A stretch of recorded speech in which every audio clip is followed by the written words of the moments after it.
Nellore polytechnic కళాశాల విద్యార్థులు ఆందోళన బాటపట్టారు. తాగునీరు దగ్గర నుంచి మౌలిక సదుపాయాల వరకు అనేక సమస్యలతో ఇబ్బంది పడుతున్నామని, వెంటనే పరిష్కరించాలని డిమాండ్ చేస్తూ కాలేజీ ఎదుట బైఠాయించి నిరసన వ్యక్తం చేశారు. విద్యార్థుల ఆందోళనకు వైఎస్ఆర్సీపీ విద్యార్థి విభాగం నాయకులు ఎమ్మెల్సీ చంద్రశేఖర్ రెడ్డి సంఘీభావం తెలిపారు. విద్యార్థులతో మాట్లాడి సమస్యలు తెలుసుకున్నారు చంద్రశేఖర్ రెడ్డి. విద్యార్థుల సమస్యలను కలెక్టర్తో పాటు విద్యాశాఖ అధికారుల దృష్టికి తీసుకెళ్లి పరిష్కరిస్తామని హామీ ఇచ్చారు. మరింత సమాచారం మా ప్రతినిధి లోకేష్ అందిస్తారు. నెల్లూరు సిటీ నియోజకవర్గ పరిధిలో ఉండేటువంటి ప్రభుత్వ పాలిటెక్నిక్ కళాశాలలో కూడా మౌలిక సదుపాయాలు లేవంటూ కూడా విద్యార్థులు పెద్ద ఎత్తున ఆందోళన చేపట్టారు. ఉదయము కాలేజీ ఓపెన్ అయిన సమయం నుండి కూడా మధ్యాహ్నం వరకు కూడా గేటు వద్ద ప్రధాన ద్వారం వద్ద మండు టెండలో వాళ్ళ తమ సమస్యలపైన తీవ్రమైనటువంటి నిరసన చేపట్టినటువంటి పరిస్థితి.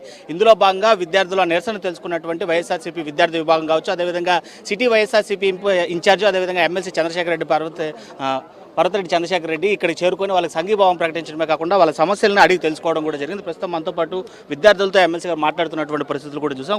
మొదట విద్యార్థులను మాట్లాడేటువంటి ప్రయత్నం చేద్దాం. అసలు ఏం సమస్యలు సార్కి ఏం చెప్తారు?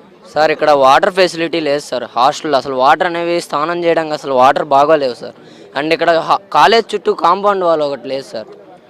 అండ్ ఇక్కడ నైట్ టైం బుక్స్ అలాంటివి ఏమైనా కొనుక్కోవడానికి రావాలంటే వాక్ చేయడానికి లైట్స్ కూడా లేవు సార్. ఇంకా రైనీ సీజన్లో చాలా కష్టం అయిపోతుంది సార్. ఇంకా ఫుడ్ కూడా నైట్ టైం బాగోట్లేదు సార్ హాస్టల్లో. గర్ల్స్ కూడా కో ఎడ్యుకేషన్గా కనిపిస్తుంది. మీకు ఎలాంటి ప్రాబ్లమ్స్? సార్, మాకు కాలేజ్ వాల్స్ అన్నీ కొంచెం నెగ్లించినటువంటి పరిస్థితులు అయితే ఉన్నాయి సార్. అక్కడ నుంచి రైనీ సీజన్లో వాటర్ కూడా క్లాస్ రూమ్స్కి వచ్చేస్తున్నాయి సార్. ఆ క్లాస్ రూమ్స్లోకి వాటర్ రావడం వల్ల మేము కూడా రాలేక చాలా టైమ్స్ బ్యాక్ సైడ్ తిరిగి వెళ్ళిపోయాం సార్. దానికోసం కొంచెం కాలేజ్ వాల్స్ కూడా కొంచెం రిపేర్ చేయవలసిందిగా కోరుతున్నాం సార్. ఇంకా ఏం సమస్యలు ఉన్నాయి? నెక్స్ట్ ఎలక్ట్రిసిటీ కూడా లేదు సార్. ఆ రెయిన్స్ రావడం వల్ల ఎలక్ట్రిసిటీ కూడా వాల్టేజ్ వచ్చి షాక్ అలాంటి పరిస్థితులు వచ్చినాయి సార్. ల్యాబ్స్కి కూడా కరెంట్ కట్ అయిపోయింది సార్. పవర్ అనేది లేదు సార్ అసలు క్లాస్ రూమ్స్కి. ఇప్పుడు మొన్న ప్రిన్సిపల్ సార్ ఏమో లెటర్ పెట్టి చేంజ్ చేశారు సార్. ఇప్పుడు మళ్ళీ వాల్టేజ్ వచ్చి ల్యాబ్స్ కూడా వర్క్ అవ్వటం లేదు సార్ అసలు మ్యాక్సిమం. నెక్స్ట్ హాస్టల్ మేనేజ్మెంట్ కూడా చాలా వరకు బాగాలేదు సార్. వీళ్ళు ఫుడ్ తిని దాంట్లో పురుగులు అవి అని చెప్పి చాలాసార్లు ఫుడ్ పాయిజన్ కూడా ఈ హాస్పిటల్స్లో జాయిన్ అవినట్టు కూడా ఉన్నాయి సార్. లెటర్ పెట్టినా కూడా ఇంతవరకు ఎవరు రెక్టిఫై చేయలేదు సార్ దానికోసం వీళ్ళు ఇలా ఇప్పుడు చేస్తున్నారు సార్.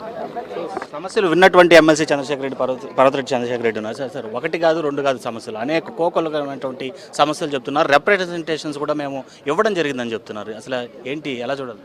వీరు తాగేటువంటి వాటర్ని మీరు ఒకసారి చూడొచ్చు. మామూలు వాటర్ ఈ రంగులో ఉంటే వీరు తాగుతున్నటువంటి వాటర్ ఈ రంగులో ఉన్నాయి.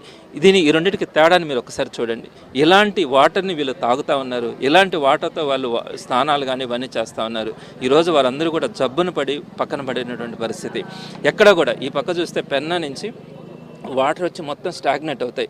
అక్కడ ఉన్నటువంటి వాటర్ మాత్రమే వీళ్ళకి సప్లై అవుతూ ఉంది. వీళ్ళు మున్సిపల్ వాటర్ అడుగుతూ ఉన్నారు. మున్సిపల్ తాగునీరుని కోరుకుంటా ఉన్నారు.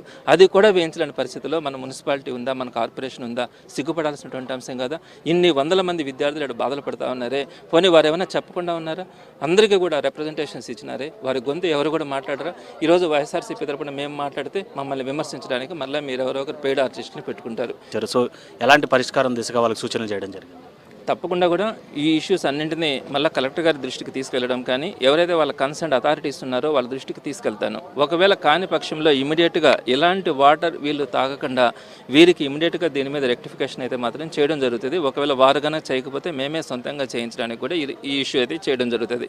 అదేవిధంగా రెండవది కూడా మిగతా వాళ్ళు చెప్పినటువంటి కాంపౌండ్ వాళ్ళ విషయంలో కానీ, క్లాస్ రూమ్స్ కానీ, అలానే ఫుడ్ మెయింటెనెన్స్ విషయంలో జరుగుతున్నటువంటి ప్రాబ్లమ్స్ కానీ, వీటన్నింటినీ కూడా వీలైనంత త్వరగా చేయకుండా ఉంటే మాత్రం కనీసం వాళ్ళకి ఒక సమయం ఇవ్వడం జరుగుతుంది. ఒక నెల రోజుల లోపల వీటన్నిటికీ కూడా పరిష్కార మార్గం కావాలని.